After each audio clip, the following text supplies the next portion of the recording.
Kapag ang dalawang nilalang ay nagmamahalan, hindi ba makatwiran din na ipaglaban nila ito? Makatwiran kayang ipaglaban ang isang pagmamahal na sa tingin ng mas nakakarami ay mali? Kailan naging mali ang isang pag-iibigan? At paano natin sasabihin ito ay mali kung wala namang nilalabag na batas ng Diyos o ng tao? Pag-iibigan na kung titignan mo ay parang tama, pero sabi nila ay ito po ay mali. Kailan naging mali ang isang mukhang tama? Kung tama, bakit parang mali pa rin? Teka, magulo na hindi ba? Maraming katanungan mga ka-stories pero sa kabila ng mga tumututol. Udyok ng masidhing pagmamahal sa isa't isa. Ipinaglaban namin ito ng walang pag-aalinlangan at buong katapatan. Kung kami man ay tama o mali sa aming desisyon, mga ka-stories, kayo na po ang bahalang humusga. Dear Papa Dudut, tawagin niyo po ako sa pangalang Sam. Angkan kami ng mga masisipag mag-anak. Sa katunayan, ang aming angkan ay halos isang barangay na sa dami. Nakahilera na nga ako sa ika-4 na henerasyon. Pero sa side ng aking lola, dalawa lamang ang kanilang naging mga supling. Si tatay ang panganay at ang bunso naman ay si Auntie Rose. Malaki ang tanda ni tatay kay Auntie Rose. At dahil maagang namatay ang aking lolo, parang si tatay na rin ang tumayong padre di pamilya. Sa katunayan ay siya na rin ang nagpaaral kay Auntie Rose at iginapang talaga niya hanggang makatapos at maging ganap na doktor. Hinintay muna ni tatay na makapagtapos ng pag-aaral si Auntie Rose at saka pa lamang ito nag-asawa. Medyo malawak din naman sana ang kabuang lupain ng aming angkan na pinaghati-hatian na, pero hindi na ito sapat upang suportahan ang dumadami naming kaanak.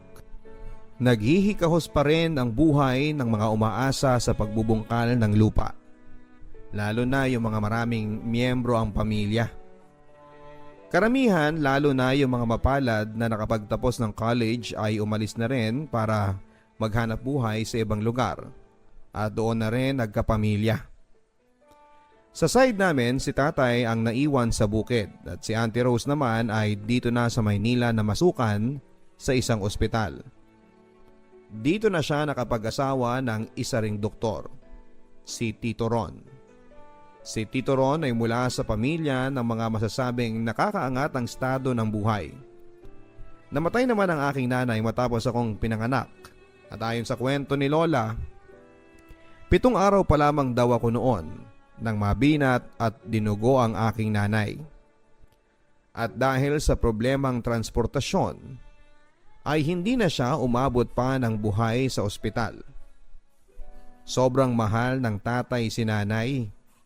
Kaya maaring iyon din ang dahilan kung bakit hindi na siya muling nag-asawa pa. Sinusuportahan din naman kami ni Auntie Rose pero dahil na rin sa klase ng kanyang propesyon, mabibilang sa daliri ang pagbisita niya sa amin ng tatay at ng lola. Ayaw din ng tatay na mag-abala pa si Auntie Rose ng mga bagay ukol sa pinansyal dahil sapat na rin naman ang kinikita ng bukid upang matugunan ang aming pangangailangan at konting luho sa buhay. Ang gusto niyang mangyari ay si Auntie Rose ang bahala sa aking pag-aaral kapag ako ay magkokolehiyo na. Pagkatapos ng high school ay agad naman akong pinalawas ni Auntie Rose dito sa Maynila. Pinag-aral niya ako ng driving nang sa ganon ay maihatid ko na rin sina Jenna at si Hannah, ang kanilang kambal na anak, sa eskwela pagdating ng pasukan. Pinaalis na kasi nila ang family driver nila dahil hindi na masyadong kailangan. At dahil school vacation noon, ang aking naging papel sa bahay ni na Auntie Rose at Tito Ron ay trabahong houseboy. Walang problema sa akin. At isa pa ay sanay naman ako sa mabibigat na trabaho at ang pinaka-importante para sa akin ay makapagtapos ng pag-aaral. Mas matanda ako ng 3 taon sa mga pinsan kong kambal na sina Jenna at Hannah. Nasa high school pa lamang sila noon at sa edad na 14 ay mukha na silang mga dalaga na bukod sa pagiging matangkad ay magaganda pa. Medyo may katangkaran kasi ang aming angkan na mana sa mga ninuno namin na nahaluan ng dugong Spanish. Hindi kami close ng aking mga pinsan dahil 2 beses ko lamang silang nakita simula pa nang kami ay mga paslit. At iyon ay sa tuwing magbabakasyon lamang si Auntie Rose na kasama sila. Natatandaan ko pa na huling isinama ni Auntie Rose ang kambal sa probinsya ay mga 5 taon na ang nakakaraan. Mababait din naman sila at mga disiplinado. At kahit identical twin ay magkalayo naman ang mga ugali. Si Jenna ay madaldal at sosyal ang datingan, samantalang si Hannah ay refined kumilos at very organized sa sarili at sa mga gamit niya. Nang dumating ang pasukan, sadyang panghapon ang kinuha kong subjects sa isang technological school. Sa umaga, mga gawaing bahay ang inaasikaso ko at ako rin ang taghatid ng kambal sa eskwelahan. Sa hapon naman, kapag hindi sila nasundo ni Tito Ron ay pinagtataksi na lamang. Dahil siguro lumaki akong hindi nakasama si Auntie Rose ay nag-aalangan ako sa kanya at nakikita kong malayo din ang kanyang loob sa akin. Siguro kung hindi malaki ang utang na loob niya sa aking ama, maaring hindi mangyaring tutulungan niya ako sa aking pag-aaral. Nakikipag-usap lamang sila sa akin kapag may kailangan o may ipagagawa. Kahit kumustahin ang aking pag-aaral ay hindi nila ginagawa. Ang una at huling payo nila sa akin ay huwag ko raw sayangin ang pagkakataon na makapag-aral at huwag haluan ng kung anumang kabulastugan. Kahit na hindi ako komportableng manirahan sa kanila ay kailangan kong mag-adjust, magtiis at magtiyaga dahil nga sa hangaring makapag-aral para kay tatay at sa aking kinabukasan. Ang hindi ko inaasahan, Papa Dudut, ay dito pala masusubok ang aking katatagan bilang tao at kung paano ko nalagpasan ang isang masalimuot at medyo mapanganib na yugto ng aking buhay. At ang dahilan, pag-ibig. Oo, Papa Dudut. Umibig ako sa unang pagkakataon. Isang pag-ibig na bagamat sinisigaw ng aking puso, ngunit tinututulan naman ng aking isipan. Isang pagmamahal na naging dahilan upang masira ang relasyon ng mga taong malapit sa akin at bumulabog sa buo naming angkan na sobrang mapamahiin. Naiibang pag-ibig na magkaroon ng 2 opinyon. May mga kumontra at nagsasabing bawal at may mga sumang-ayon naman at nagsasabing pwede. Isang pag-ibig, Papa Dudut, na pinilit kong sinikil. Nilabanan at pilit na tinakasan ngunit hindi sumang-ayon ang pagkakataon. Bagkus ito'y nakialam upang magdulot ng kaguluhan at hapis sa bawat isa sa amin. Kung tutuusin ay walang naging problema ang pagtira ko sa bahay ni Auntie Rose. Nakikisama naman ako ng maayos at okay naman ang pakikitungo nila sa akin. Sa makatuwid ay smooth sailing naman ang lahat. Pero nagkaroon ng kaganapan na kahit sa guni-guni ay hindi ko inaasahang mangyayari sa akin. Sa totoo lang, simula nang tumira ako sa bahay ni Auntie Rose, nagkaroon ako ng kakaibang damdamin. Higit pa sa pagiging pinsan ng aking pagtingin kay Hannah. Oo, Papa Dudut. Umibig ako sa isang pinsang buo, si Hannah. Batid kong hindi tama itong nararamdaman ko. Pinalaki akong tuwid at marespetong tao kaya pinanaig ko ang katwiran. Nagawa kong pigilin, supilin ang aking sarili.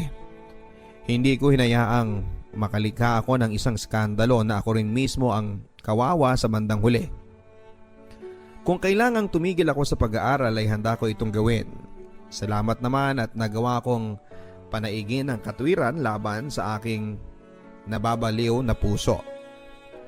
Sa loob ng ilang taong pananatili ko sa pamamahay ni Auntie Rose ay nagawa kong hawakan ang aking sarili upang respeto sa kanila. sa aking sarili at kay tatay. Ang pag-asa kong ito'y lilipas din ay hindi nangyari. Lalo lamang itong tumindi sa paglipas ng mga araw, Papa Dudut. Nababaliw ka na, Sam. Pinsang buo mo si Hana. Ano ka ba? Singhal ko sa aking sarili, sabay inuntog ko ang aking ulo sa pader. Sunod-sunod kong ginawa yon hanggang sa napatama ito sa medyo matalim na kanto. Naramdaman ko na lamang na may mainit na dumadaloy sa aking pisngi. At duguan akong pumunta sa lababo upang hugasan ang aking mukha nang mapansin ito ng kambal. Si Hana ay halos magpanik at maiyak-iyak na nang ako ay tinulungan. Pumutok ang aking noo at nangangailangan ito na tahiin. Ang sinabi kong dahilan ay ako ay nauntog at hindi ko sinasadya yon. Sa loob ng 4 na taong ako ay nananatili sa kanila, ni katiting na pahiwatig ng pagmamahal ay hindi ko ginawang iparamdam kay Hana. Pilit akong kumikilos na parang kami ay magkakapatid lamang, na kung minsan ay sadya akong makulit, nanunukso o di kaya ay nangiinis. Ganyan katatag ang paghahawak ko sa aking sarili, Papa Dudut. Ang nagpabigat talaga sa aking dalahin ay ang pagpapakita ni Hana ng kakaibang pagkagiliw sa akin. Mga pahiwatig mula sa kanya na isang espesyal na damdamin patungkol sa akin, ang unti-unting nagpaguho ng pader na ibinakod ko sa aking damdamin para sa kanya. Kumbaga sa malakas na agos, matatag na sana ang aking pagkakahawak para hindi matangay, pero may humila sa aking mga paa upang makabitiw sa pagkakakapit. At ang humilang yon ay si Hana. Kahit pilit niyang itinatago, ipinagkakanulo naman siya ng kanyang mga kilos. Ang hindi ko lang alam ay kung ako'y nahahalata din kaya niya sapagkat ang pakikitungo ko sa kanila ni Jenna ay walang pagkakaiba. Isa pa, kapag kumilos ako ng kakaiba ay baka makahalata sina Auntie Rose at ang kanyang asawa. Kung maaari lamang ay sadyang dumidistansya na ako sa magkapatid. Kaya lang lahat ng paraan ay ginagawa naman ni Hana upang kami ay laging magkalapit. Ang ilan sa mga ito ay ang pagtulong niya sa pag-aalaga ng mga tanim sa garden na hindi naman niya dating ginagawa. Ang pagpapatulong sa kanyang mga gawaing pang-eskwela na alam kong kayang-kaya niya dahil matalino naman siya. Mas may utak siya kumpara kay Jenna. Katunayan mula grade school ay consistent honor student si Hana. Marami pa siyang mga paraan upang kami ay laging magkalapit at madalas ay natatangay na rin ako at nawiwili. Bawat sandali na kasakasama ko siya ay walang katumbas na kaligayahan ang aking nararamdaman. Kaya minsan ay hindi ko na rin makontrol ang aking sarili na magpakita ng isang espesyal na damdamin ukol sa kanya na sinuklian din naman niya. Kaunting panahon pa at gagraduate na ako. Siguro naman, pag nagkalayo, magkakalimutan na rin kami. Pero mahirap din sa aking kalagayan at pakiramdam ko ay napakahaba ng bawat araw. Paano kung hindi ko na kayang pigilan ang aking sarili? Sigurado magkakagulo at malaking iskandalo ang aking lilikhain. Pero ipinangako ko naman sa aking sarili na gagawin ko ang lahat upang makaiwas at hindi mangyayari na dumating pa sa puntong ganon. Pero ang malaking katanungan ay paano ko makakaiwas kung araw-araw ay kasakasama ko siya. Lumipas pa ang mga araw at lalo pang sumidhi ang pagpapakita ni Hana ng pagmamahal sa akin. Habang tumatagal ay lubhang nahulog na nga ang aming mga damdamin sa isa't isa. Kung tutuusin ay mga salita na lamang ang kulang upang magkaroon ng kaganapan ang aming pagmamahalan sa isa't isa, at iyon ay salitang ukol sa pagmamahalan. Mga salitang direktang nagpapahayag ng mga damdamin sa bawat isa. Alam kong nag-iingat din siyang mahalata ng mga kasama namin sa bahay, lalo na nina Auntie Rose at Tito Ron. Hindi man tuwirang sinasabi, pero ang kanyang mga actions ay nagpapahiwatig na lumalalim na ang ugat ng pagmamahal na namuo sa kanyang puso at ganun din naman sa akin. Yun din ang dahilan kung kaya't unti-unti na rin akong lumalambot sa prinsipyong aking pinaninindigan.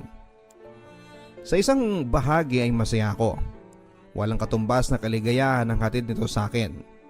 Pero sa kabilang banda naman ay hindi lamang agam-agam kundi takot ang aking nararamdaman. Bawat sandali sa maaring kahinatnan kung ito ay magpapatuloy. Iisa lang ang naisip kong paraan.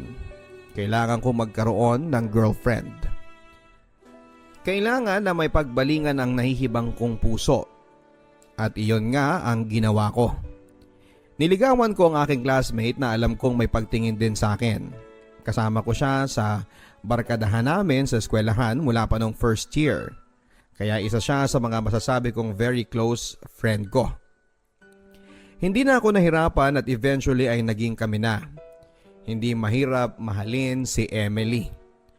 Bukod sa maganda at mabait ay hindi rin sila magkaiba ng ugali ni Hana na mahinhin na kumilos. Kahit paano ay nakikita ko sa kanyang katauhan si Hana. Isang umagang hinatid ko ang kambal sa eskwelahan ay ipinagyabang ko sa kanila na may GF na ako. Talaga, Kuya Sam? Uy, pakilala mo naman sa amin ng makilatis namin. Kailangan maganda ha at hindi alangan sa lahi nating mga mistiso at mistisa. Excited at may kaunting yabang na sabi ni Jenna. Hinintay ko ang reaksyon ni Hana pero wala. Hindi siya nagsalita kahit nakatiting. Katabi ko siya sa driver's seat kaya nakiramdam na lamang at naghihintay sa magiging reaksyon niya. Habang nagdadaldal si Jenna, isang walang emosyon na mukha ni Hana ang aking nakita at nakafocus ang tingin sa labas ng bintana. Nanatili siyang ganon hanggang sa maihatid ko sila sa kanilang pinapasukang eskwelahan. Sa aking sarili ay pinagsisihan ko ang aking ginawa. Alam kong nasaktan ko siya at ito'y nagdulot din ng kirot sa aking puso. Hindi na ako mapakali at kung pwede sanang bawiin ang aking mga sinabi ay gagawin ko. Nang mga sumunod na araw, isang matamlay at laging walang kibo ang nasaksihan ko kay Hana. Hindi na rin siya kagaya ng dati na lumalapit o nakikipag-usap sa akin. Hindi ko na nakikita ang isang Hana na masayahin at laging kaaya-ayang tignan. Minsan, tinanong pa nga siya ni Auntie Rose kung may sakit ba siya. Alam kong nasaktan siya at napakasakit din para sa akin ang mga pangyayari lalo na at ako ang may kagagawa ng lahat. Mahal na mahal ko si Hana at pareho kaming nagdudusa sa ngayon.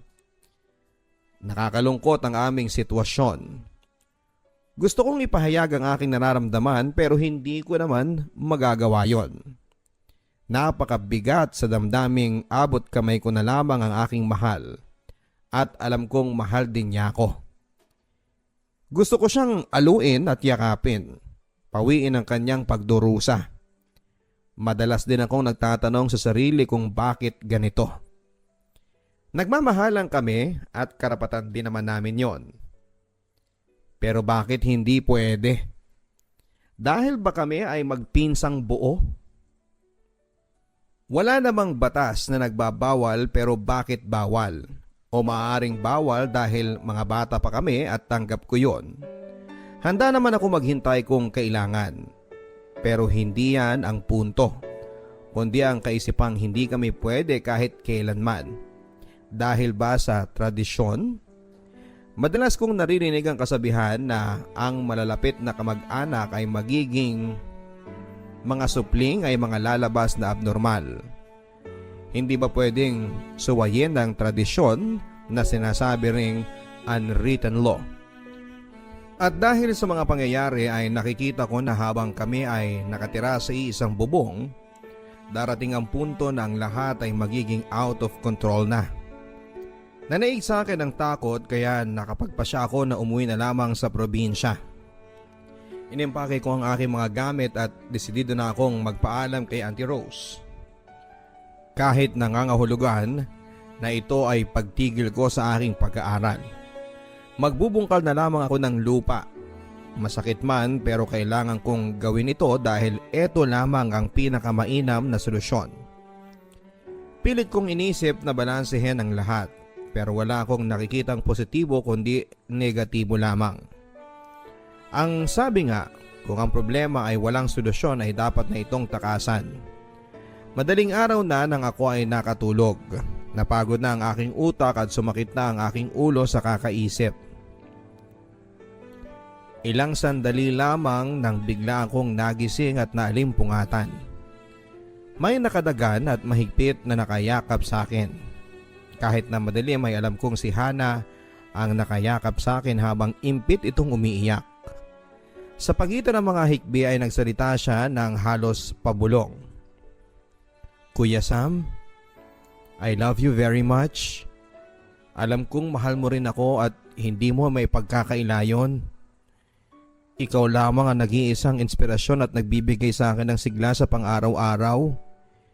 Hindi ko sukat akalain na ikaw pala sa lahat ng tao ang sadyang nagdulot sa akin ng pighati. Bakit mo ba ako sinasaktan? Bakit?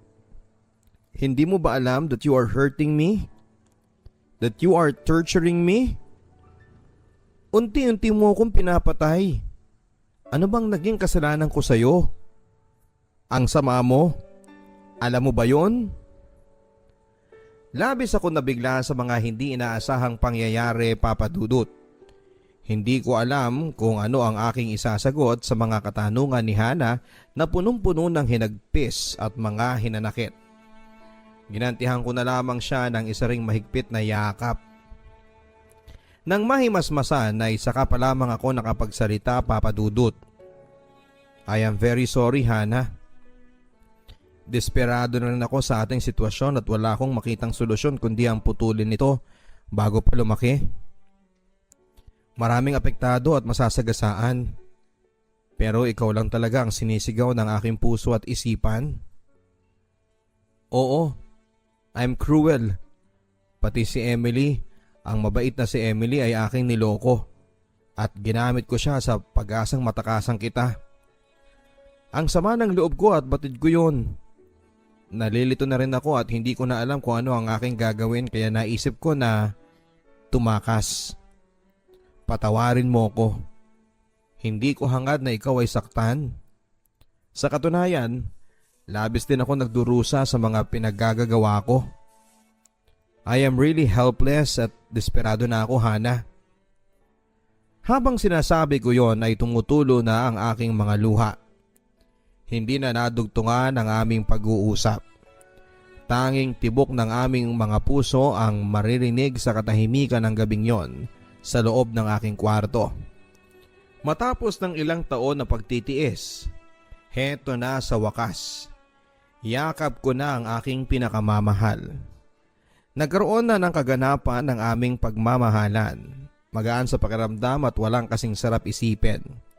Kahit na hindi nag-uusap pero nagkakaintindihan ang pinag-isa naming damdamin. Tuluyan ang gumuho ang pader na hinarang ko sa pagitan namin ni Hana. Ano man ang susunod na mangyayari ay hindi na namin inisip yon. Ang mahalaga ay ngayon. Ang mga sandaling ito na parang kami lang ang nilalang sa mundo sa aming sariling munting mundo. Dahil siguro sa pagod dulot ng mental stress ay nakaidlip kami ni Hana na magkayakap. Gaya ng inaasahan ay nangyari ang aking matagal nang kinakatakutan.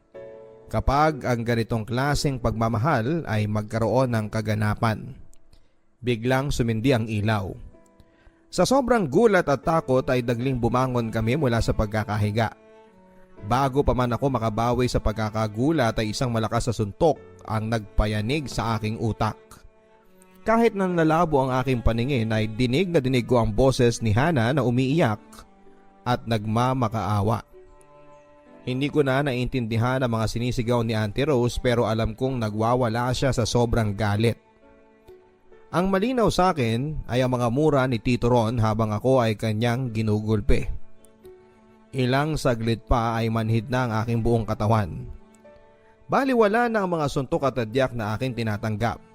Pero sa tuwing isinisigaw ni Hana ang aking pangalan ay tumatagos yon sa aking pagkatao. Kahit nandilim na ang aking mga paningin ay pilit pa rin akong bumabangon na pasuray-suray patungo sa pintuan. Self-preservation. Basic instinct ng bawat nilalang. Kailangan kong makatakas sa aking kinakasadlakang kalagayan. Kailangan kong iligtas ang aking sarili mula sa isang rumaragasang panganib. Isang sipa pa ang dumapo sa aking likod at muli akong nawala ng balanse. Ang aking huling naaaninag ay nasa bungad na ako ng hagdanan. Ang kasunod nun ay tuluyan ng dumilim ang aking paningin. Madilim na madilim. Kadiliman na naghahatid sa akin patungo sa susunod na yugto ng aking buhay.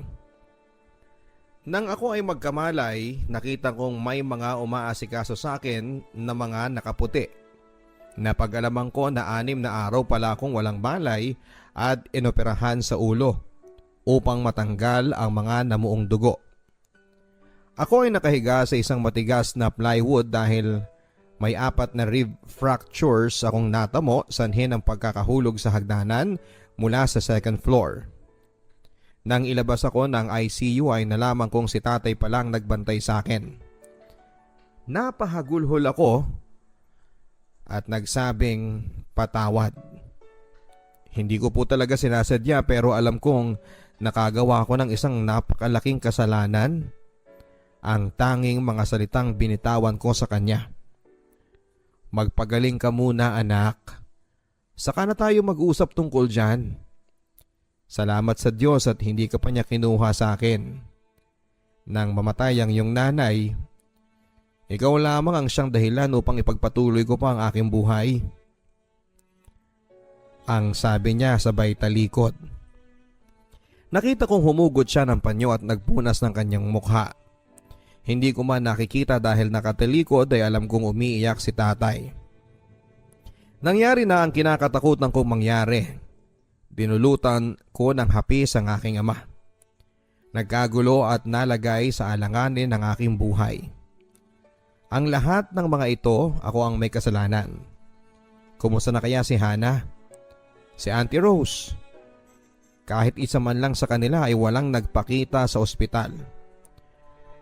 Sa loob ng 6 na araw na wala akong malay, ano kaya ang mga naganap na hindi ko nalaman? Ayaw naman ni tatay na magsalita at sa bahay na raw pag-usapan at hindi sa ospital. Wala akong ideya kung ano ang mga naganap noong ako ay wala pang malay. Hindi ko rin alam kung ano ang maaaring magaganap dahil sa mga pangyayaring ito. Pagkalipas ng 4 na araw ay may dumating na kamag-anak upang humalili sa pagbabantay sa akin. Agad namang umalis si tatay at hindi na nagpaalam. Umuwi daw ng probinsya upang kumuha ng pera pambayad sa ospital. May dumating ding mga pulis para kunan ako ng statements. Ang report kasi ng ospital ay kahina-hinala ang nangyari sa akin. Bukod sa major injuries ay may mga pasapa ako sa buong katawan. Patunay na hindi aksidente ang mga nangyari. Nagbigay na rin daw ng paliwanag sina Auntie Rose. Pwede raw ako magdemanda. Ang unang naisip ko kaagad ay si Hana. Kailangan ko rin siyang maprotektahan kaya inako ko ang lahat. At inamin na ako ang may kasalanan. Malaking skandalo ito at walang maidudulot kundi puro kahihiyan lamang. Hindi pwedeng sisihin ang mga taong ginawang ko ng kabalastugan. Kung sa akin mangyari yon at sa loob pa ng aking pamamahay ay hindi ko masasabi kung ano ang aking pwedeng magawa. Kaya naiintindihan ko si Tito Ron at si Auntie Rose. Hindi ko man sinasadya pero kahit sa ang anggulo mo titigan ay lumalabas pa rin na wala akong utang na loob. Binastos at nilapastangan ko sila. Kaya buong puso kong tinatanggap ang mga nangyari. Resulta ng aming pagmamahalan ni Hana ay isang maling pagmamahalan. Hindi na ako nagkaproblema sa aking operasyon sa ulo sanhin ng pagkakabagok. Pero inabot pa rin ang 1.5 buwan bago nakatayo at nakalabas ng ospital. Dahil yon sa mga balikong tadyang na kahit pagtawa, ubo, hatching at malalim na paghinga ay hindi ko magawa dahil napakasakit. Umupa kami ng sasakyan patungong probinsya pero mahirap pa rin sa akin kahit malubak lamang ang sasakyan. Iniinda ko pa rin ang sakit ng aking tadyang. Pagdating namin sa bahay ay pinagkaguluhan kaagad ako ng osyoserong mga kamag-anak. Iba-iba ang kanilang mga opinyon. Karamihan sa mga matatanda kasama ng lola ko ay pinulaan ako. Ang iba naman ay kibit balikat lamang at may mga nanlilibak. Medyo open-minded naman ang mga mas nakakabata. Pero mas masakit ang mga binitawang salita ng ilang matatandang kamag-anak. Traidor, walang utang na loob, ahas, walang delikadesa at marami pang iba na akala mo sila'y matitino ang mga pamumuhay. Sinabon din ako ni tatay at ni lola pero sila ang nagpalaki sa akin kaya kilala nila ako kung anong klaseng anak at apo ako. Hindi ako basta gagawa ng mga bagay na aking ikakasama at ng sino mang tao, lalo na sa mga mahal ko sa buhay. Tinanggap nila ang aking paliwanag kung paano ko nasupil ang aking sarili ng maraming taon, kung gaano ako katapat sa sarili at istriktong sumunod sa magandang kaugalian. Sadyang naigupo lamang talaga ako nang hindi ko napaghandaang mga pangyayari. Hindi ko rin masisisi si Hana. Ang taong desperado ay hindi makapag-iisip ng maayos, kaya nauunawaan ko kung bakit sinugod niya ako sa aking kwarto na naging dahilan ng lahat. Kung ako ay papipiliin ay mas gusto ko ang sitwasyon namin noon kaysa ngayon na hindi ko na siya nakikita o maaring hindi na kami magkita pa kailanman. Sobrang nami-miss ko na siya. Sa isang positibong pag-iisip ay mas mabuti na rin siguro ang ganito at natapos na rin ang lahat. Mga ala-ala na lamang ang natira sa akin, mga mapapait na ala-ala. Umabot din ng halos 1 taon bago natamo ang complete recovery sa aking fractures. Tinanong ko minsan si tatay kung may balita ba siya kay Auntie Rose at kung ano ang napag-usapan nila matapos ng insidenteng yon sa kanilang bahay. Ayaw na niyang pag-usapan pa yon at huwag na raw naming gagambalain ang tahimik na buhay ng kanyang kapatid. Ang isipin mo ay kung paano mo maipagpapatuloy ang iyong pag-aaral. Dugtong pa niya. Sa ngayon, nakasangla ang lupa dahil sa ipinagbayad ko sa ospital. Ayokong mawala ito. Ngayon ko napagtanto, Papa Dudut, na si tatay lang pala ang gumastos sa pagpapa-ospital sa akin. Tama ang aking hinala na may hindi magandang naganap sa pagitan ni tatay at ni Auntie Rose. Sa ngayon ay kailangan kong maghanap ng paraan kung paano maipagpapatuloy ang aking pag-aaral. Sayang din naman at 1 taon pa ay gagraduate na ako. Nagpaalam ako kay tatay na luluwas ng Maynila. Bala ko kasing magpatulong doon sa isang kaibigan na nagtatrabaho bilang messenger sa isang malaking bangko sa Makati. Pumayag naman siya pero mahigpit pa na ipinagbilin na huwag akong pumunta doon sa bahay ni Auntie Rose. Sumang-ayon naman ako at talaga namang hindi ako pupunta doon at wala na akong mukhang ihaharap sa kanila. Swerte naman at nangangailangan pa ng messenger ang agency na pinapasukan ng isang kaibigan para i-deploy sa bangko na kumukuha ng kanilang serbisyo. Umupa ako ng isang maliit na kwarto at madalas bago ako makatulog ay naiisip ko po si Hana. Miss na miss ko na siya. Pero hanggang doon na lamang at wala na akong magagawa. Kailangang magkalimutan na kami at nararapat lamang para sa ikakatahimik at ikakabuti naming lahat. Kailangan kong mag-move on at tapusin ang kabanatang ito ng aking buhay. Pagtuunan ko na lamang ng pansin ang aking kinabukasan. Paghandaan at harapin kung anuman ang kapalaran na naghihintay para sa akin. Sakay na ng aking service motorcycle ay minsan meron akong hinatid na mga dokumento sa isang universidad. Palabas na ako ng office ng school nang may tumawag sa aking pangalan. Kuya Sam, ikaw ba yan? Sadyang nilapit ang mukha upang sipatin ng husto ang aking mukha. Kuya? Ikaw nga! Kumusta ka na? Saan ka nakatira? Nag-aaral ka ba rito? Ang malakas na sunod-sunod na tanong ni Jenna. Messenger ang trabaho ko. Meron lang akong hinatid ng mga dokumento sa opisina ng school. May pupuntahan ka ba kuya? Tanong niya. Wala na. Kasi 5 PM na. Huling biyahe ko na ito at pauwi na ako. Bakit? Balik tanong ko. Okay, doon tayo sa kantin mag-usap.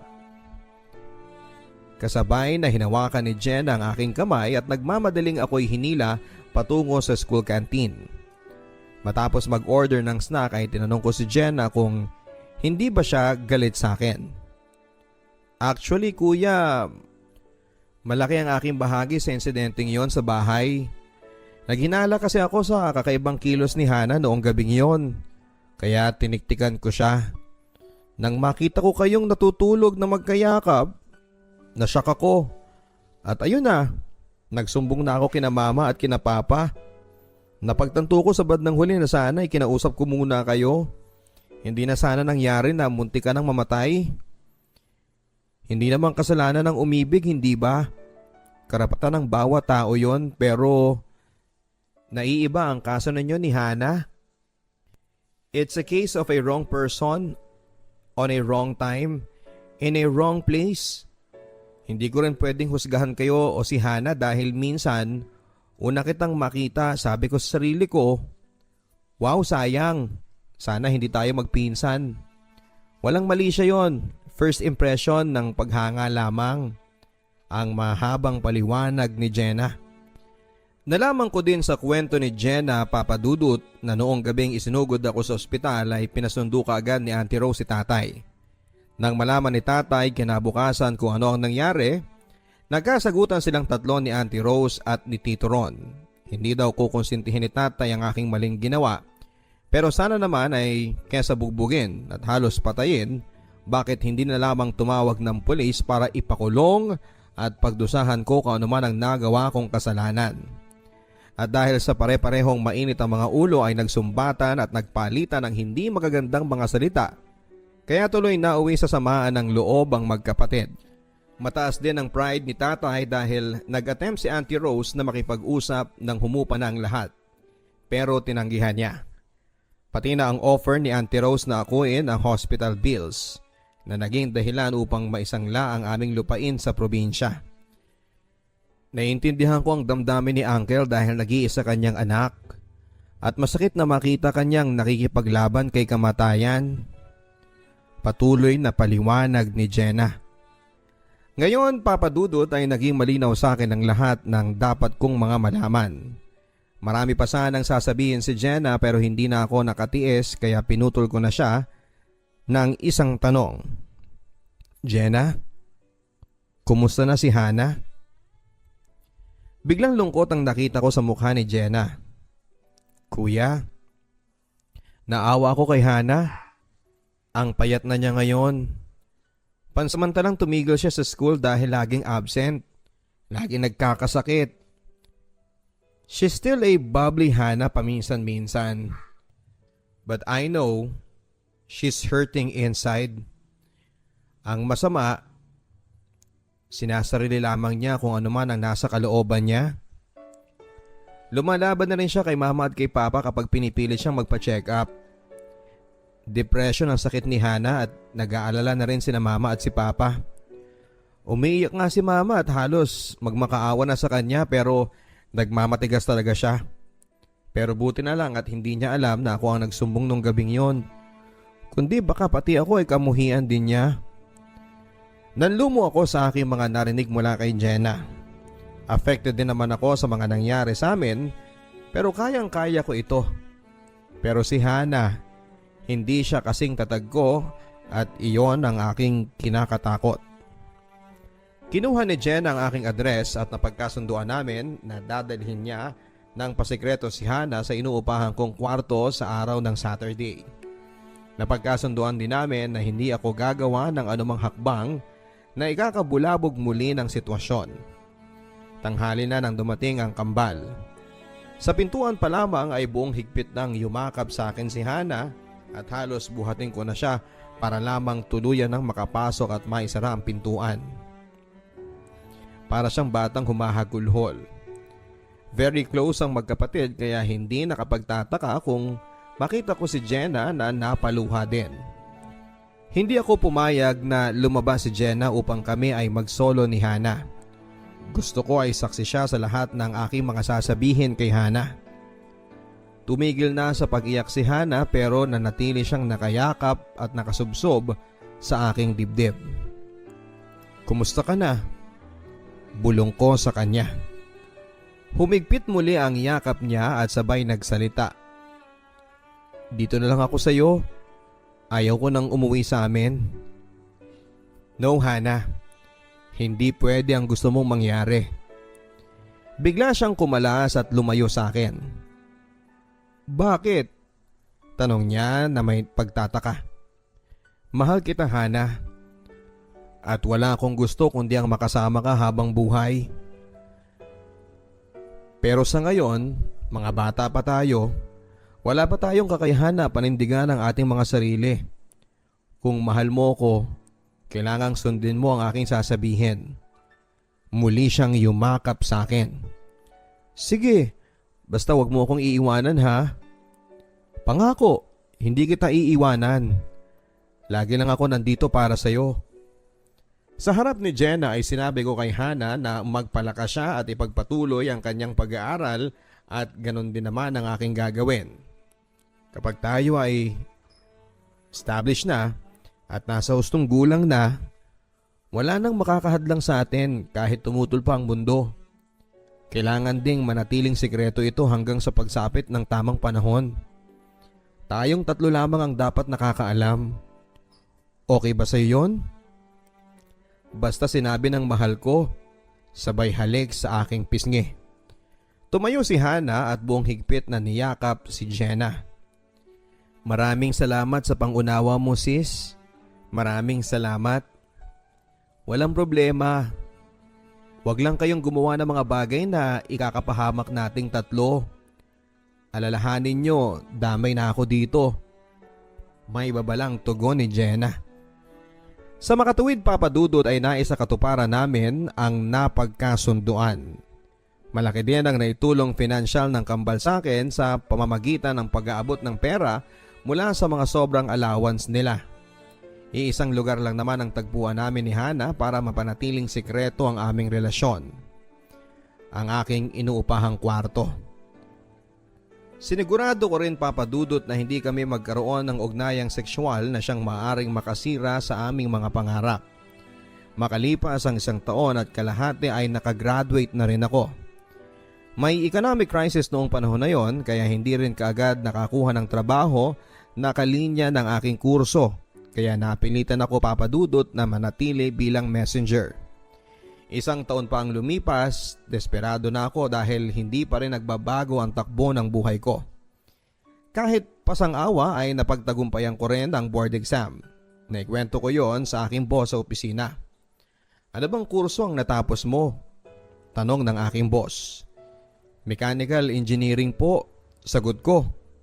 "Aba, qualified ka. Gusto mo ba na magseaman? Ire-recommend kita sa kapatid ko kung gusto mong maging marine engineer." Malaki ang aking pasalamat dahil ang kapatid ng aking boss ay nagpapadala ng mga marinero sa abroad. Kaya naman hindi nagtagal ay nakaalis na rin ako. Ang pagiging seaman ang siyang naging dahilan, Papa Dudut, upang tuluyan ko na ring matubos ang nakasangla naming lupa bago ito marimata. Tuloy din ang aming sikretong relasyon ni Hana na ngayon ay nagtuturo na sa isang university. Noong pang-4 na taon ko sa pagbabarko ay sumiklab ang digmaan sa pagitan ng Iraq at ng Iran. Ang barkong aking sinasakyan noon ay isang Iranian registered cargo ship na humahakot ng agricultural products mula sa India patungo sa Europe. Nagulat na lamang kami at nang pabalik na ng India, dumaong muna kami sa crate at ikinarga ang mga war materials sa aming barko. Nagbago na rin ang aming ruta. Hindi patungong India kundi Persian Gulf, kung saan ay binomba ng mga Iraqi planes ang mga supply ships ng Iran. Bago pumasok ng Persian Gulf, mga Revolutionary Guards ng Iran ang aming escorts. Kitang-kita ko ang mga sirang barko na naglipa na sa mababaw na bahagi ng karagatan. Biktima ng mga pag-atake ni Saddam. At sa panahon na ina-unload namin sa pier ang mga highly explosive materials, ako'y laging kinakabahan at hindi ako mapakali. Paano kung pagdaan namin muli palabas ng Persian Gulf ay madali na kami?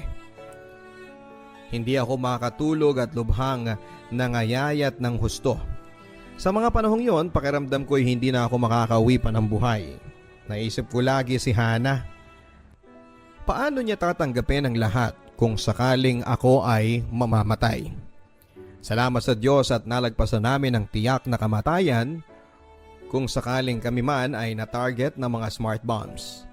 Alam namin na breach of contract ang ginawa ng company sa amin dahil hindi yun ang ruta namin at ang cargo ay hindi ammunitions kundi farm products. Sa ikalawang pagkakataon ay muling war materials ang dala naming cargo pabalik sa Iran. Dito nag-decide na kami kasama pa ng 6 na Filipino crews na mag-jump ship nang mag-anchor kami sa Syria. Wala akong ibang dala kundi maliit na bag, pamasahe at regalo kong singsing para kay Hana. Batid ko na ang pag-abandona ng barko ay manganganib ang aking license bilang seafarer.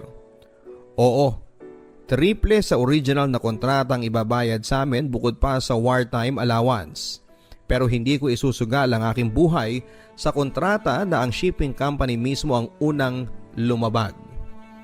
Pagdating ng Pilipinas, sa Maynila na ako nanatili. Bukod tanging si Hana lamang ang nakakaalam ng mga sinapit ko.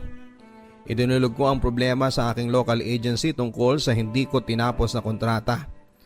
Batid kong aabuti ng ilang buwan o kaya ay mga taon bago maresolba ang aking kaso sa barko.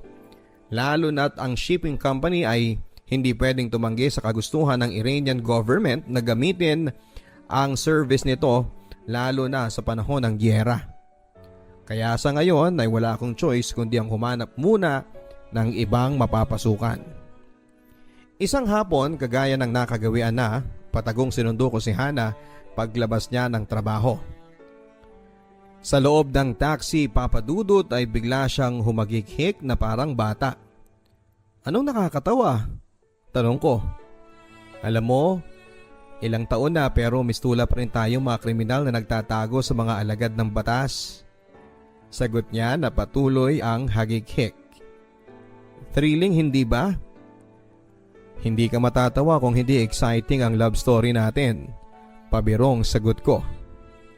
Basta kasama kita, exciting ang bawat sandali para sa akin. Pabulong na sabi naman ni Hana. Mamaya may sorpresa ako sa iyo, sabi ko. Anong sorpresa? Sabihin mo na. Pilit niya sa akin. Hindi na surprise kapag sinabi ko kaagad. Pagdating ko sa aking apartment ay sinabi ko na nga sa kanya na 3 linggo mula ngayon ay lilipad na ako papunta ng KSA. Natanggap akong tollkeeper ng isang American engineering company na nakabase doon. Biglang nalungkot ang mukha ni Hana. Yan ba ang sorpresa mo sa akin? Iiwan mo na naman ako? Mula sa likod ay niyakap ko siya at binulungan. Napatunayan ko na sa iyo ng mahabang panahon kung gaano kita kamahal. At ganon din naman ikaw sa akin. Kung ganito lang tayo lagi, walang patutunguhan itong relasyon natin. Tapusin na lang natin ito at magsimula na lang tayo ng bago. Biglang gumaragal ang boses ni Hana. Nakikipag-break ka na sa akin? Ayaw mo na sa akin? No, Hana. I want to end this because I want to start another level of our relationship as husband and wife. Isinuot ko ang aking dalang singsing sa kanyang daliri. Hana, I want you to be mine completely. Will you marry me? Doon na kumawala ang masaganang mga luha sa kanyang mga mata. Isang napakariin na kurot ang pinanghawakan ni Hana sa aking tagiliran na sobrang sakit. Sa katunayan ay nagkasugat talaga sa sobrang diin ang pagkakakurot. Ikaw talaga? pinakaba mo ko, sabay yakap ng napakahigpit sa akin. Isang linggo bago ang aking flight papunta ng Saudi ay nagpakasal na kami ni Hana sa isang civil rite. 29 years old na ako noon at si Hana naman ay 26. Umabot din ng 8 taon ang patago naming relasyon ni Hana. Ang mga saksi papadudot ay sina Jenna at ilang mga kaibigan na wala ding alam sa likod ng aming love story. Nanatiling sikreto ang kasalang naganap sa aming pamilya. Makalipas ang ilang buwan, sobrang namiss ko na si Hana at gusto ko nang umuwi. Upang ma-resolve ang aming pangungulila sa isa't isa, ginawan ko ng paraan na makasunod sa akin si Hana. Hinanapan ko siya ng posibleng mapasukan sa Saudi para magsama na nga kami. Labis ang aming kagalakan papadudot nang matanggap siya sa isang international school sa Saudi at ang tinuturo niya ay English sa mga anak ng iba't ibang lahi na nagtatrabaho din doon. Doon din namin napagkasunduan na sumulat ng joint letter of apology kina Auntie Rose at Tito Ron at ganon din kina tatay at lola sa probinsya. Walang response mula kay Auntie Rose pero si tatay ay sumulat at sinabing nasa hustong gulang na kayo at alam na ninyo ang inyong ginagawa. Nandyan na yan at wala na kaming magagawa kundi ang igawad ang aming basbas at naway pagpalaing kayo ng Diyos sa inyong mga naging desisyon at anumang hadikain ninyo sa buhay sa susunod pang mga taon. Makalipas ang mahigit 1 taon ay masayang binalita naman ni Jenna na ikakasal na siya sa New Zealand kung saan siya nakabase sa ngayon, sa isang Pinoy din. Pero sina Auntie Rose ay hindi pa rin nagpaparamdam kahit na ilang beses na rin kaming nagpadala ng mga sulat. Siguro darating din ang araw na mapatawad nila kami nila Hana. Lalo na siguro kung makita nila ang kanilang mga apo na kambal din. Oo papadudot, nagbunga ang aming pagmamahalan ni Hana ng isa ring kambal. Ang pagkakaiba lamang ay hindi parehong babae at hindi rin lalaki kundi babae at lalaki. Hindi ako naniniwala papadudot pero kinabahan din ako kahit papaano baka hindi normal ang aming anak ayon sa kasabihan. Sinulatan namin si tatay na doon din naman gaganapin ang belated birthday celebration ng kambal sa probinsya kasabay ng aming yearly vacation. Mahigit 2 taon din kaming hindi nakauwi ng Pilipinas.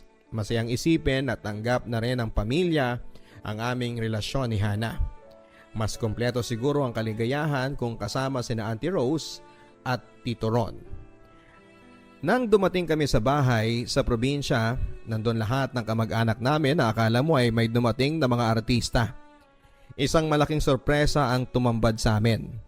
Biglang napatigil at parang napako kami ni Hana sa aming kinakatayuan. Nakita namin si Auntie Rose na umiiyak at patakbong sinalubong si Hana habang si Tito Ron naman ay niyakap at binuhat ng sabay ang kambal naming mga anak. Nagiyakan ang mag-ina habang mahigpit na magkayakap. I am very sorry, Mama. I am so sorry sa lahat-lahat ng nagawa namin sa inyo. Gusto ko na ring bumigay pero jahe naman. Kaya pinilit kong pinaglabanan na pumatak ang mga luha ko. Salamat sa Diyos at eto na yata ang pinakamasayang sandali ng buhay ko. Nang matapos ang gyera sa Middle East ay naresolba at naipanalo namin ang kaso sa tulong ng isang international governing body na nangangalaga ng kapakanan ng seafarers sa buong mundo. Full compensated ang hindi ko natapos na kontrata. Pati na rin ang 3 taon na hindi nakabiyahe, nakatanggap din ako ng hindi man kalakihan pero reasonable namang financial compensation. May mahihiling pa ba ako? Kalabis na siguro kung humiling pa ako. Kasunod noon ay nag-pack up na rin ang aking employer sa Saudi at nag-relocate sa Nigeria. Pinili ko na lamang na inuwi ang aking pamilya sa Pilipinas at muling sumampa sa barko. First engineer na ako nang mag-decide akong tumigil upang makasama ko na ang aking pamilya sa araw-araw.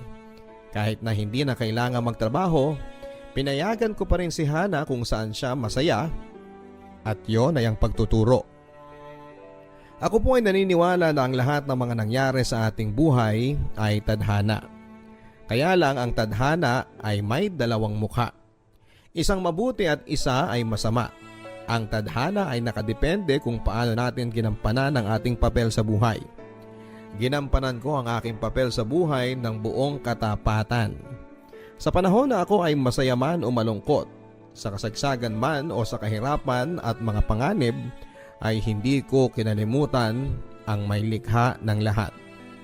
Tinaha ko ng tuwid ang aking landas ng buhay na may kalakip na pag-asa at hinaharap. Along the way ay maaring meron akong nasagi man o natisod, pero hindi ko yon sinasadya. Kung may kalakip na pananalig at katapatan ang lahat ng ating ginagawa, siguradong makakamtan natin ang nararapat na gantimpala, sapagkat ang ating tadhana ay nakasalig sa ating mga gawa. Kung ano man ang ating itinanim ay siya ring ating aanihin, hindi ba? Naway nagustuhan ninyo ang kwento ng aking buhay. Maraming salamat po sa iyo, Papa Dudut, at magandang araw sa ating mga listeners sa programang ito. Ang inyong ka-stories, Sam. Dear Papa Dudut, itago niyo na lamang po ako sa pangalang Ana. Ako po ay turning 28 years old na at isa po akong OFW. Ako po ay masugid na tagapakinig ng inyong programa sa YouTube. Lalo na kapag ako ay naka-rest day. Matagal ko na rin pong gustong sumulat sa inyong programa, ngunit pakiramdam ko ay wala pang happy ending. Pero dahil sa sobrang disappointment ko sa buhay, naramdaman ko na wala na talagang happy ending pa. Bata pa lamang po ako ay pakiramdam ko ay lagi na akong uhaw sa pagmamahal ng aking pamilya. Only girl po ako, pero dahil sa panganay ako, hindi ko naramdaman na itinuring akong prinsesa ng buhay ng parents ko. Bata pa lamang po ako ay itinatakna nila sa isipan ko na ako ang pangalawang ina ng mga kapatid ko. At papadudod habang lumalaki ako ay tinatako sa isipan ko na responsibilidad ko sila at dapat ay maihahon ko sila sa kahirapan ang pamilya ko. Kahit minsan parang hindi ako naging mabuting anak dahil kadalasan ay pasaway ako. Hindi ako nakakapaghakot ng medalya at award sa klase. Mahiyain at hindi ako matalino, Papa Dudut. Sa paglaki ko ay uhaw ako sa atensyon at pagmamahal, habang abala ang mga magulang ko kung paano kami bubuhayin at pag-aaralin.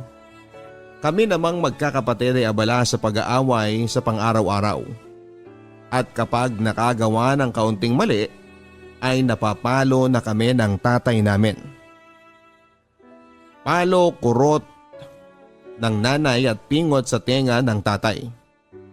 Walang humpay na pagmumura sa amin, kaya naman nagkaroon na ata ako ng pobya sa pagkakamali.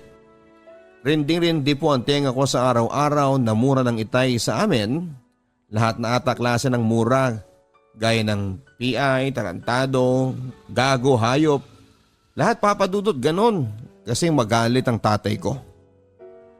Dragon na ako pagdating sa mga kapatid ko dahil pakiwari ko ay nanay nila ako at dapat ay sinusunod nila ako. Palagi din ako nagagalit kagaya ng tatay at nanay sa amin kapag kami lang sa bahay. Kagaya na lang ng dapat ay gawin nila, dapat ang nakatoka sa kanilang gawain sa bahay. Paggawa ng assignments at kapag hindi ay papaluin ko din sila. Kaya naman habang lumalaki kami na halos araw-araw ay nagbabangayan kahit dinig na halos ng mga kapitbahay ang aming mga murahan na nadidinig namin sa tatay kapag nagagalit sa amin. Pero kahit ganoon ang tatay ay malaki naman ang respeto niya sa aming nanay na ni minsan ay hindi niya minura o inaway sa harapan namin. Ganoon ang pangarap kong mapangasawa, Papa Dudut. Yung kagaya ni tatay na ibibigay lahat sa pamilya kahit na walang matira sa kanya. May makain lang kami kahit siya ay wala. Madalas sasabihin niya na busog siya para lang magkasya sa aming magkakapatid ang pagkain sa lamesa na kulang pa din talaga, Papa Dudut. Sabi ko nga sa sarili ko na kapag ako ay maghahanap ng mapapangasawa ay kasing sipag ng tatay ko. Pero kahit minsan ay hindi ko mumurahin ang magiging anak ko at ipaparamdam at ipapakita ko ang buong pagmamahal sa magiging pamilya ko balang araw. Hahanap ako ng asawa na gagawin akong reyna ng bahay at masusunod pagdating sa pagdidesisyon sa ayos ng bahay, sa kagamitan, sa pagbili ng dapat ilagay sa bahay namin ng mapapangasawa ko. Hahanap ako ng asawa na hindi rin ako pagbubuhatan ng kamay at sasaktan papadudot na bubuo kami ng masayang pamilya na kapag may libreng oras ay mamamasyal sa labas at magsisimba tuwing linggo. Kasi yon sana ang pangarap kong pamilya. Na ang mga hindi ko naranasan ay gusto kong gawin kapag may sarili na akong pamilya. Kapag nga tinatanong ng teacher or ng kahit sino pang tao kung ano ang pangarap ko, sa totoo lang ay hindi ko alam ang isasagot ko dahil ang pangarap ko lang naman ay maiyahon sa hirap ang pamilya ko. At balang araw ay magiging mabuting ina at asawa sa masayang pamilyang bubuuin ko paglaki ko, Papa Dudut. Dumaan nga ang maraming taon na isang kahig isang tuka lang ang magulang ko. At nang ako ay magkokolehiyo na, ay huminto ako ng pag-aaral at pansamantalang nagtindera sa negosyong bigasan at grocery store ng tiyahin ko. Kaya naman kahit papaano ay nakatulong ako sa pang-araw-araw naming pagkain. Doon ko nakilala ang lalaking unang nagpatibok ng puso ko, na itago na lang natin sa pangalang Francis. Si Francis ay masipag, Papa Dudut. Yun nga lang ay sobrang lapit sa mga babae. Kaya naman palagi din kaming nag-aaway pero kahit na ganoon ay binago niya ang pagiging palainom dahil sa mahal na mahal namin ang isa't isa. Pinilit niyang baguhin ang sarili niya. Nag-aral siya para sa akin at ginawa niya ang best niya para maging karapat-dapat sa akin. Dahil hindi siya ang gusto ng mga magulang ko ay pinadala pa ako sa Tondo para magtrabaho sa tiyuhin ng tatay ko. At tinuloy-tuloy namin ni Francis ang pag-iibigan namin kahit kami ay magkalayo na. Mayaman ang pamilya ng tiyuhin ng ama ko, stay in po ako sa bahay nilang mag-asawa. At dahil nga sa laking probinsya ako ay nahirapan din talaga akong mag-adjust sa pamumuhay nila. Mayroon pang pagkakataon na nilalait nila ang pananamit ko. Dahil nang minsan na nakasuot ako ng magandang damit ay sinabi nila na may maganda din naman daw palang damit sa probinsya. Sa isip ko ay ganito pala ang mga mayayaman. Kaya kung ganito pala ang ugali ng mayayaman ay ayaw ko nang maging mayaman. Tumagal din ako ng ilang buwan at maayos naman ang naging buhay ko kahit na miss ko na ang pamilya ko. Gustong gusto ko nang nakakatulong sa kanila kaya nagtiis ako na malayo. Isang araw ay pinatawag ako ng tiyuhin ng tatay ko sa kwarto niya at ipagtimpla ko daw siya ng kape, Papa Dudut, at hindi ko akalain na may masamang binabalak siya sa akin. Munti ka na ako ma-rape, mabuti na lamang po at naitulak ko siya ng malakas dahilan upang matumba siya at makatakbo ko papalayo sa kanya. Iyak ako ng iyak, ang gusto ko lang ay makauwi na sa pamilya ko. Dumating na nga ang araw na nakauwi ako at nalaman ng boyfriend ko ang nangyari sa akin. Kaya naman hindi na niya ako na gustong bumalik sa Maynila. Pero Papa Dudut, ang bagay na yon ay hindi ko nasabi sa pamilya ko. Hindi ko kayang sabihin kaya naman pinilit pa din nila ako na makabalik sa Tondo upang makapagtrabaho sa tiyuhin ng tatay ko at wala akong magawa dahil hindi ko kayang hindian ang mga magulang ko. Papa Dudut, mabait pa din sa akin ng Diyos dahil pagkabalik ko doon ay nagkasakit at naoperahan ng lalaking muntik nang mang-rape sa akin. At ang nakakatawa lang doon ay ako pa nag-alaga sa kanya sa ospital. Doon ay humingi ako ng sign kung dapat ko na ba siyang patawarin at tanggalin ang galit sa puso ko. Napatawad ko po siya at hindi na ako muling pinagtangkaan pa. Kaya naman tumagal ako ng 1 taon sa pagtatrabaho sa kanila. At ako po ay nakaipon ng pang-tuition fees sa pag-aaral ko ng 2-year course. Sa pag-uwi ko ay siya namang paghihiwalay namin ni Francis dahil naging sobrang siloso ko po sa kaibigan niyang babae na halos araw-araw niyang kasama. Ako po yung tipo ng babae na kung napagod ako sa iyo sa kakaselos ko at parang patuloy ka pa rin at hindi ko na kayang makita silang magkasama ng kaibigan niya ay nakipaghiwalay po ako. Sa toxic na relasyon namin na umabot sa puntong minumura na niya ako para ipagtanggol ang kaibigan niyang babae. Kaya naman noong kolehiyo papadudot ay iniwan ko na si Francis. Kahit sobrang mahal na mahal ko po siya papadudot, sa sobrang selos ay nagawa ko siyang iwanan. Pagkatapos ng 1 taon mahigit na relasyon namin ni Francis ay hindi nagtagal. Nakilala ko naman si Makmak na sobrang malakas ang sense of humor. Kaya naman sa tuwing kasama ko siya ay napakasaya ko. Dahil masaya po talaga siyang kasama. Pero papadudot hindi ko siya minahal kagaya ng pagmamahal ko kay Francis. Mababaw na pagmamahal. At para lamang pong kaibigan din ang turing ko sa kanya. Yun nga lang papadudot ay may BFF din siyang babae at sobrang sweet nila kahit kaharap ako. Kaya sobrang selos ko papadudot. Pero hindi kagaya kay Francis ay natakot ako na awayin si Makmak pagdating sa BFF niya dahil nahihiya ako na malaman niyang nagsiselos ako. Kaya tinago ko ang lahat ng sakit at selos na nararamdaman ko. Siguro dahilan na rin yon para hindi na mas lumalim pa ang pagmamahal ko na nararamdaman kay Makmak. Kaya bago ako nakatapos sa kolehiyo ay naghiwalay din kami dahil na rin sa nalaman kong iba't ibang babae na rin ang naging karelasyon niya. Mula nang nagkalabuan kami. Hinayaan ko na papadudod kahit masakit at least ay naging magkaibigan pa rin kami at hindi naman ako gaanong nasaktan sa hiwalayan namin. Oo, mahal ko siya pero hindi gaanong kalalim. 4 months lang po kami at naging masaya naman ako sa relasyon namin kahit na ganon. May mga nagdaan pang manliligaw papadudot pero wala na akong sinagot at nakarelasyon. Maliban na lang kay Sam na matanda sa akin ng 8 years. Minahal ko po siya pero hindi naging kami dahil sa magkaibang mundo na ginagalawan namin. Nalaman ko pa na ex siya ng pinsan ko kaya naman lumayo ako kahit napo-fall na ako sa kanya. Hanggang tawag text sa tinginan lang sa malayo ang naging pagtitinginan namin at umabot lang ng 1 buwan.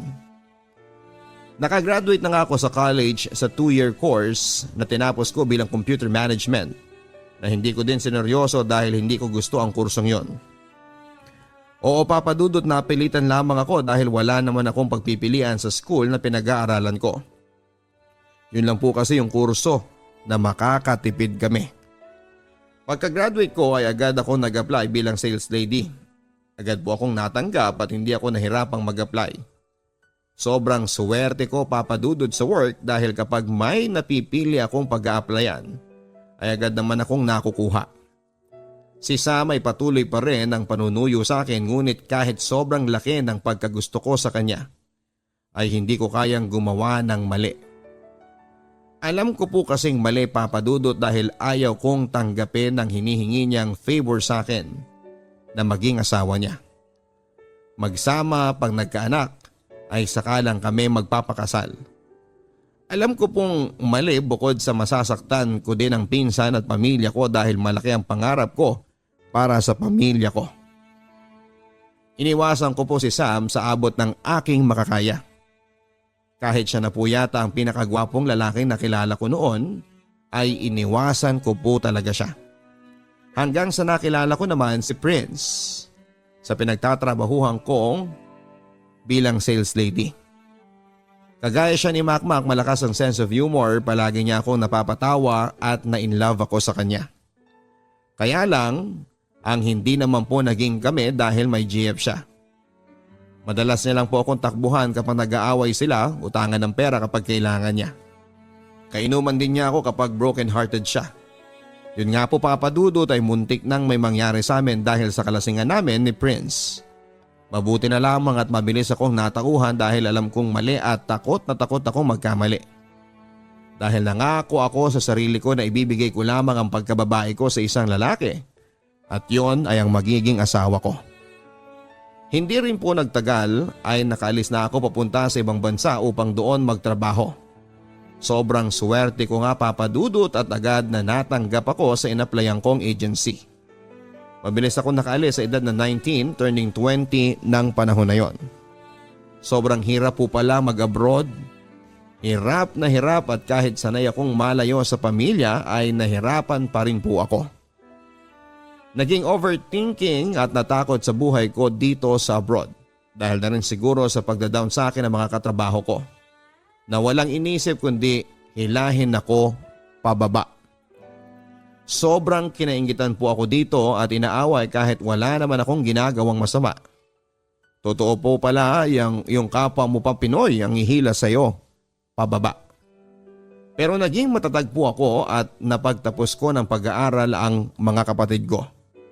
Sa paglipas ng panahon ay unti-unti din kaming nakaahon sa kahirapan. Hindi lang dahil sa akin pero dahil sa sipag at tiyaga ng magulang ko. Gusto ko po sana na ahon sila sa kahirapan dahil sa akin. Pero hindi nga po dahil sa hindi rin gaanong kalaki ang kinikita ko at hindi pa usong messenger noon papadudot. Kaya hindi ko sila makausap. Wala akong makausap at matakbuhan sa mga problema ko dahil nung unang taon ko dito ay wala akong masyadong kaibigan. Dito nga po sa abroad ay may nakilala akong 2 lalaki na magpapabago sa buhay at paniniwala ko. Kagaya nga ng sinasabi ng manghuhula sa akin bago ako mag-abroad ay may 2 lalaki akong makikilala. Ang sabi pa ng manghuhula ay piliin ko daw ang mas matanda dahil makakaranas daw po ako ng sakit at paghihirap sa buhay kapag pinili ko yung mas bata. Hindi ko po alam kung totoo ang hula pero taliwas sa sinasabi niya ay mas pinili ko po si Carlo. Si Carlo ay mas nakababata kaysa kay Emmanuel. Bakit nga ba papadudot? Bakit ba kahit na mas nauna sa buhay ko si Emmanuel ay si Carlo ang napangasawa at pinakasalan ko? Papadudot sa unang pagtatagpo ng landas namin ni Manuel, 31 siya noon at ako naman ay 19. Matangkad siya, moreno at singkit. Ako naman ay 5'3 lang, maputi po at hindi naman pangit. Dahil kinukuha din naman akong muse noong ako ay college pa. Sa kantin ay sobrang inis na inis ako sa mga titig at pakindat-kindat niya sa akin. Hindi ako naging komportable sa unang araw ko doon. Kaya naman simula noon ay hindi ako masyadong bumababa sa kantin para mag-breakfast. Dahil ayaw na ayaw ko siyang nakikita. Isang araw ay pinakilala pa sa akin siya ng katrabaho namin at nakipag-shake hands pa siya sa isang convenience store. Medyo mahangin po talaga siya papadudot at feeling pogi kaya naman inis na inis ako sa kanya. Tapos nga papadudot nasa rooftop kaming lahat. Sa pang ilang linggo pa lamang sa abroad ay sumapit ang New Year at nakipag-shake hands ako sa lahat. Paraan ng pagbati ko ng Happy New Year. Maliban lang po dun sa mayabang na si Emmanuel. Siya na ang kusang nagabot ng kamay niya at tinatanong kung siya ba ay hindi ko i-shake hands. Inabot ko ang kamay ko at halos ayaw na nga niyang bitawan.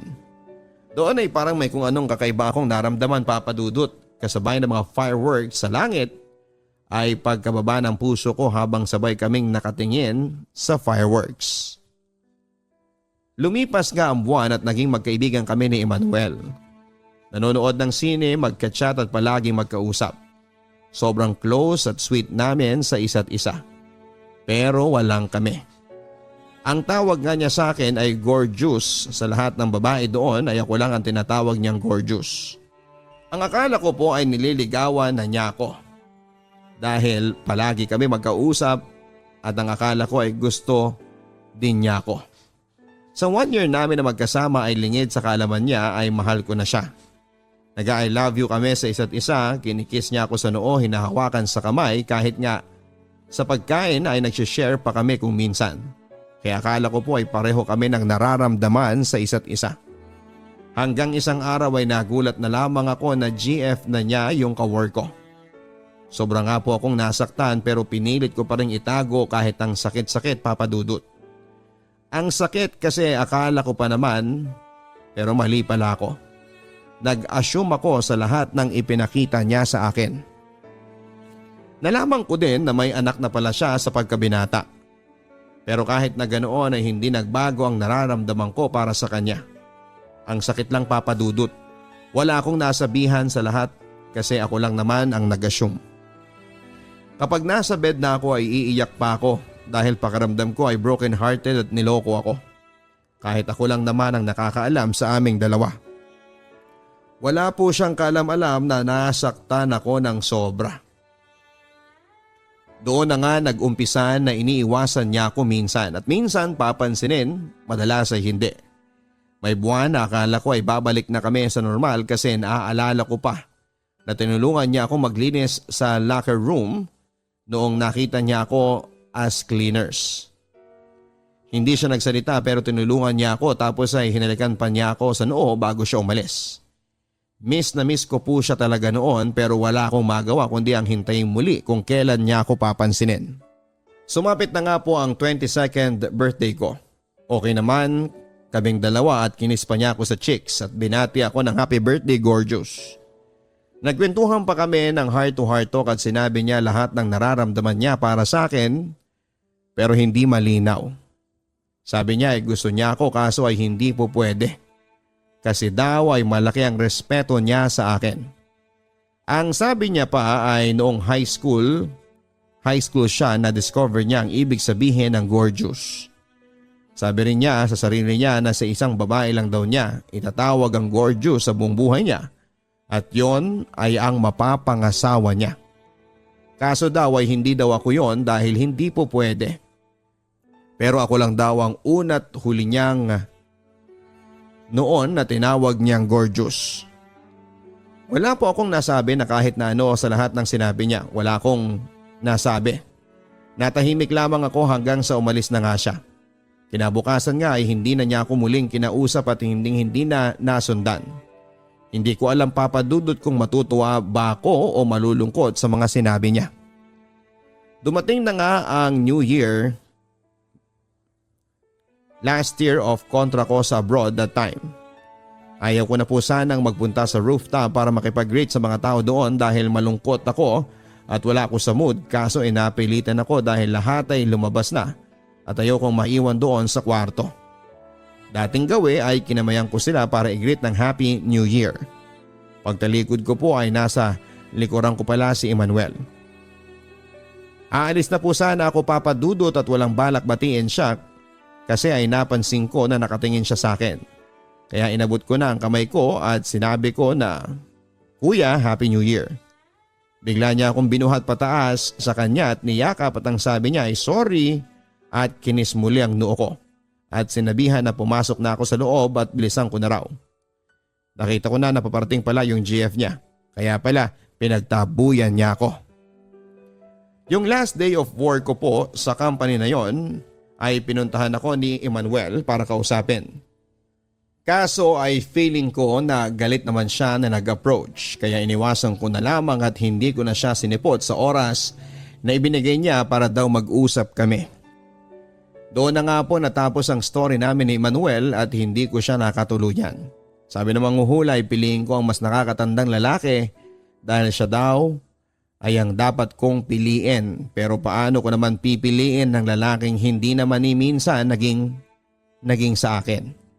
Papa Dudut, eto naman ang storya namin ni Carlo.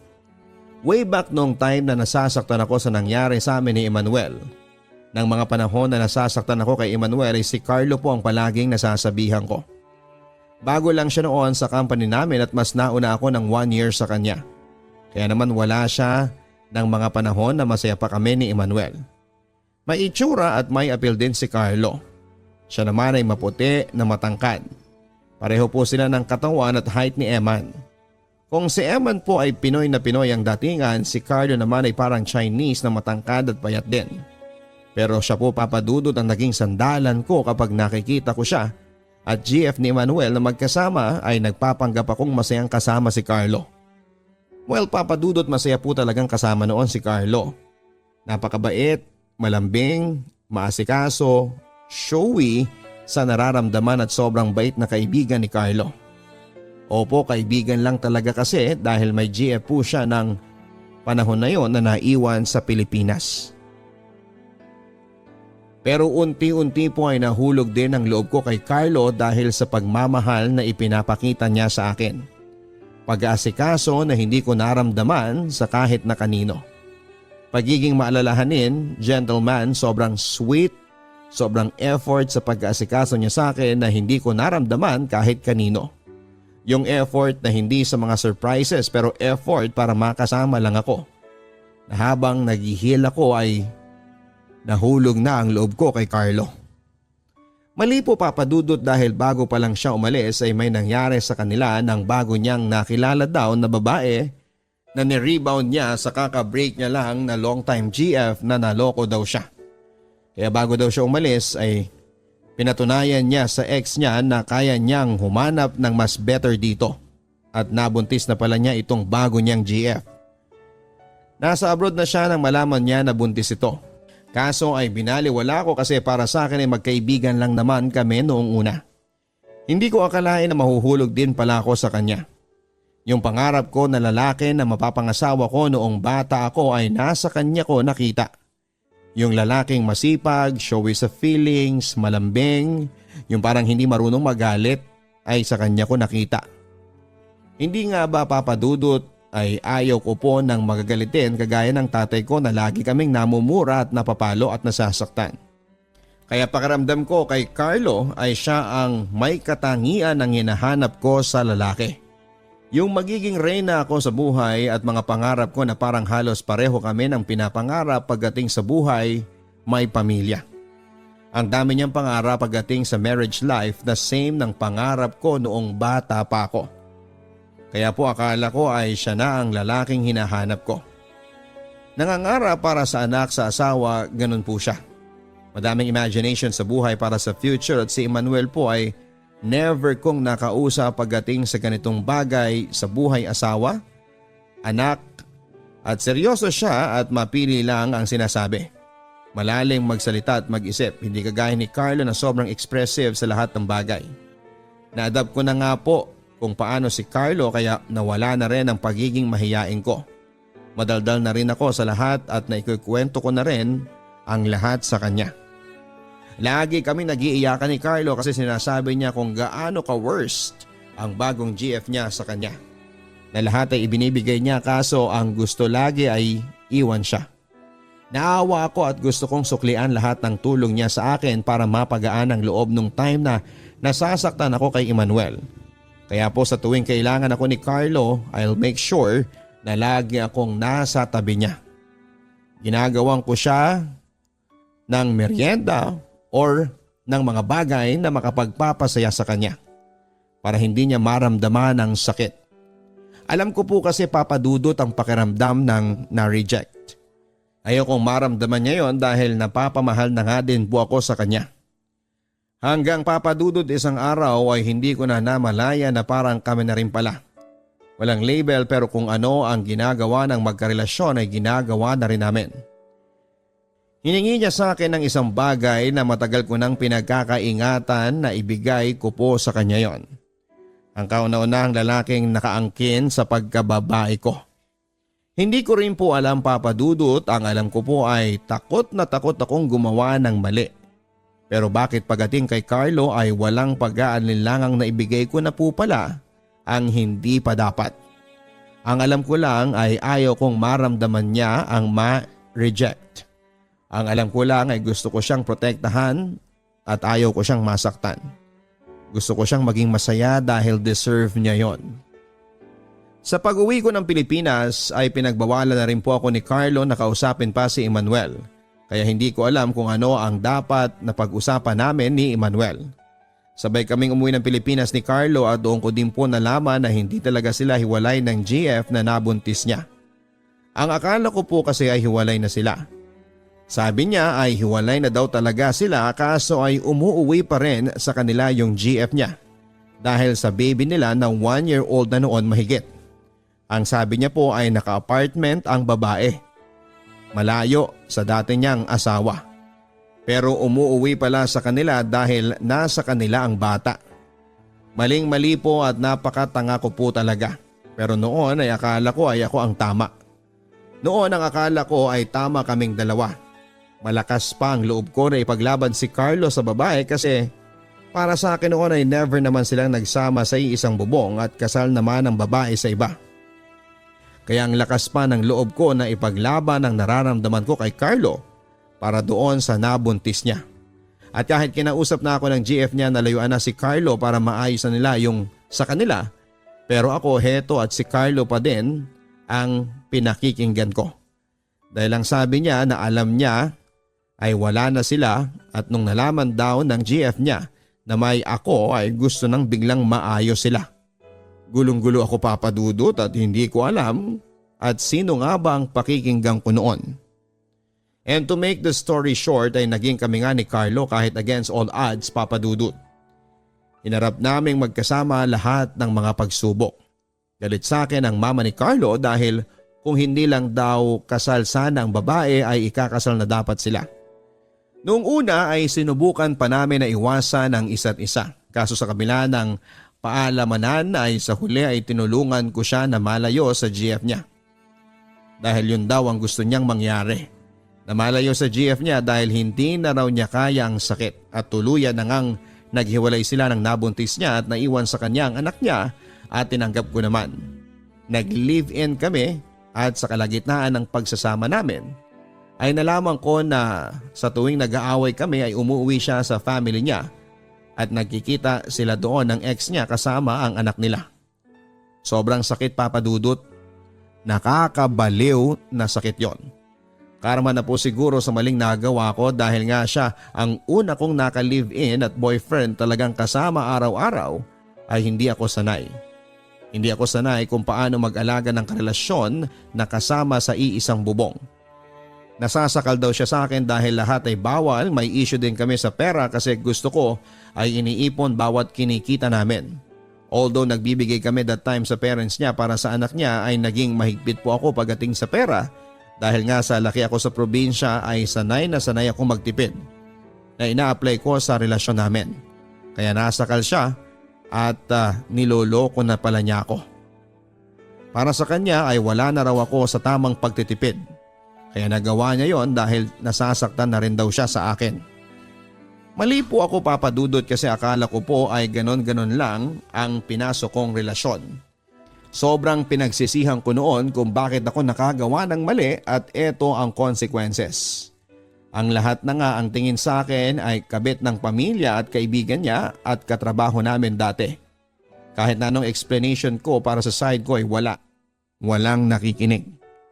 Ang liit-liit na ng tingin ko sa sarili ko. Pero heto ako at tinanggap siya ng paulit-ulit.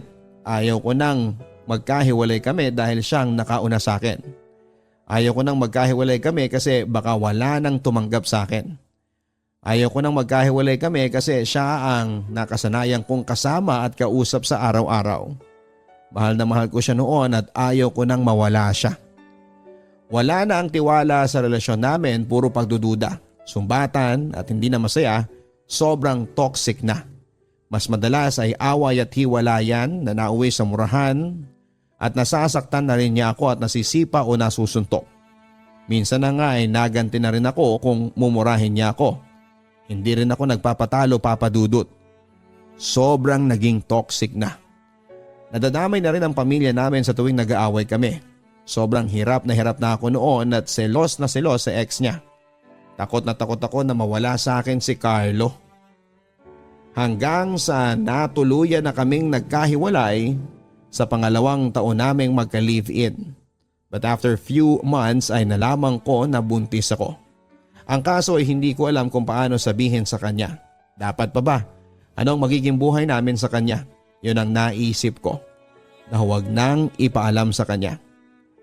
Naisip ko din papadudot na ilaglag ang baby pero hindi ko ginawa at hindi ko kayang gawin yon.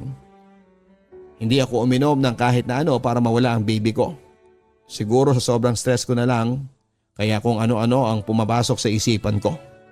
Dagdag mo papadudot yung nanggugulo sa family ko at sinasabi na buntis ako at nagtatago si Carlo sa ex niya.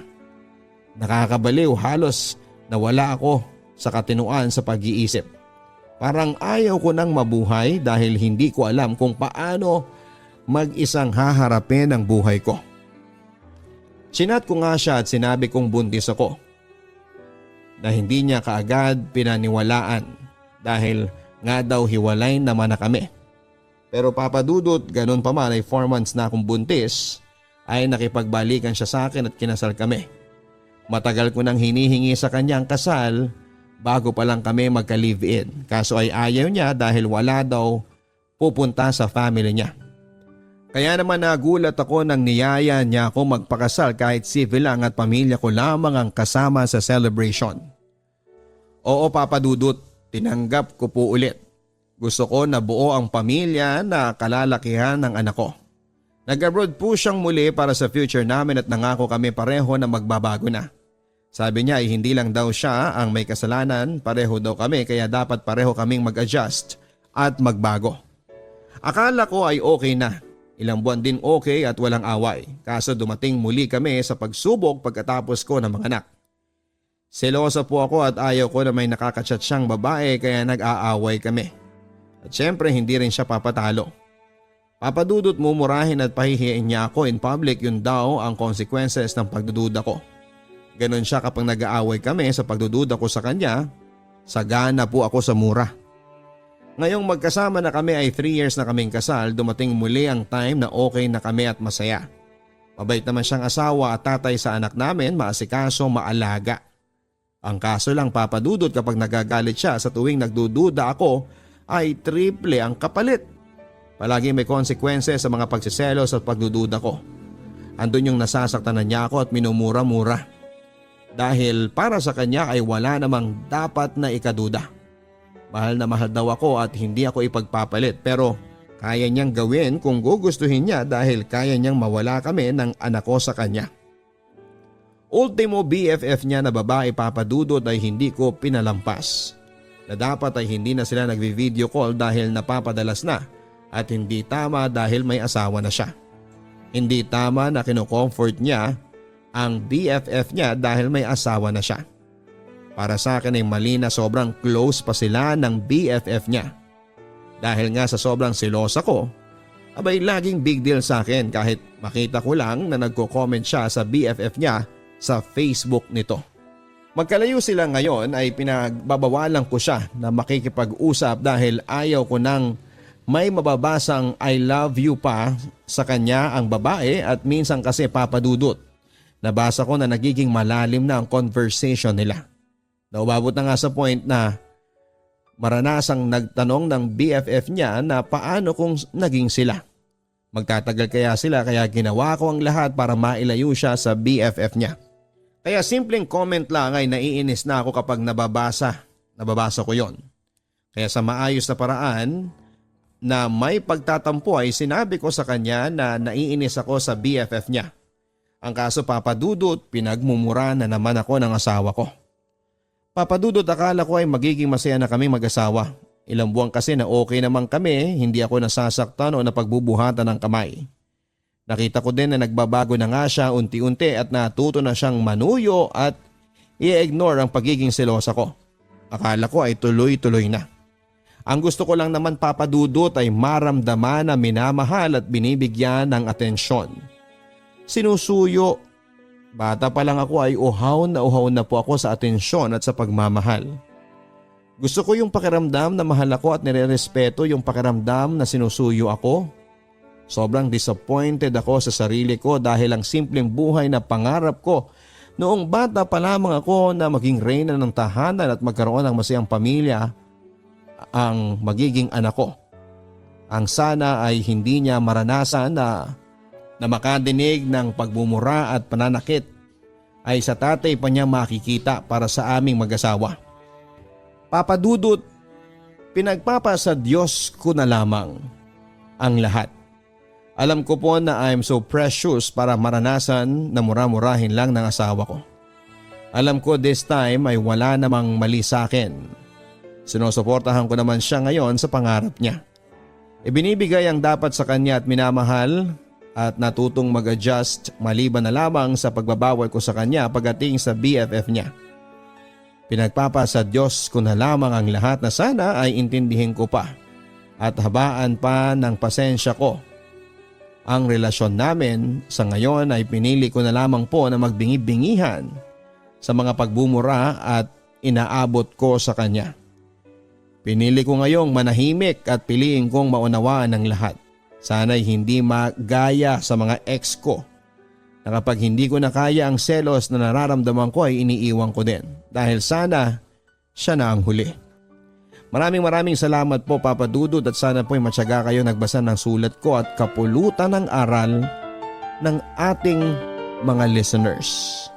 Lubos na gumagalang, Ana.